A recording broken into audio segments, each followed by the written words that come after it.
पुण्यातील बावधनमध्ये धुक्यामुळे हेलिकॉप्टर कोसळलं। अपघातात 3 जणांचा मृत्यू झाल्याची माहिती। सुनील तटकरे याच हेलिकॉप्टरनं करणार होते प्रवास। उद्योगपती अंबानींच्या ठाकरे आणि शिंदेंशी रात्रीच्या भेटीगाठी। अनंत अंबानी 2 तास मातोश्रीवर, मातोश्रीनंतर ताफा मुख्यमंत्र्यांच्या वर्षा निवासस्थान। एका रात्रीतील 2 भेटींनी राजकीय वर्तुळात चर्चा। 2024ला महायुतीचं तर 2029ला फक्त भाजपचं सरकार येणार। अमित शहांचं मोठं वक्तव्य। तर महाराष्ट्रात एका पक्षाचं सरकार येऊ शकत नाही, अजित पवारांची प्रतिक्रिया।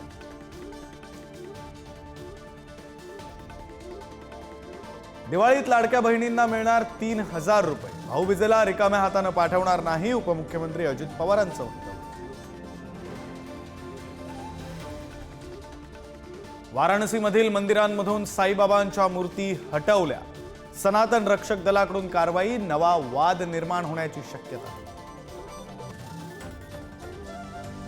महात्मा गांधींच्या जयंतीनिमित्त देशभरात विविध कार्यक्रमांचं आयोजन। वर्ध्यातही जयंतीसाठी जोरदार तयारी। जयंतीनिमित्त सेवाग्राम आश्रमात विविध कार्यक्रम। शरद पवारांच्या राष्ट्रवादीच्या लॉंग मार्चला सुरुवात। महात्मा गांधी आणि लाल बहादूर शास्त्री जयंतीनिमित्त long march. Jayant Patil, Supriya Sule long मार्चमध्ये सहभागी। राज्यातील एसटी बसमध्ये शिवनेरी सुंदरी असणार। एअर होस्टेसच्या धर्तीवर एसटी महामंडळाचा मोठा निर्णय। भरत गोगावलेंनी दिली योजनेला मंजुरी।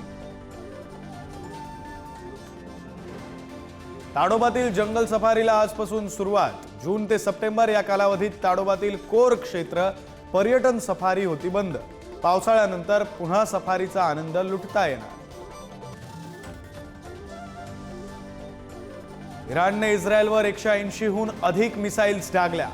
नसराल्ला यांच्या हौतात्म्याचा पहिला बदला असल्याची इराणची प्रतिक्रिया।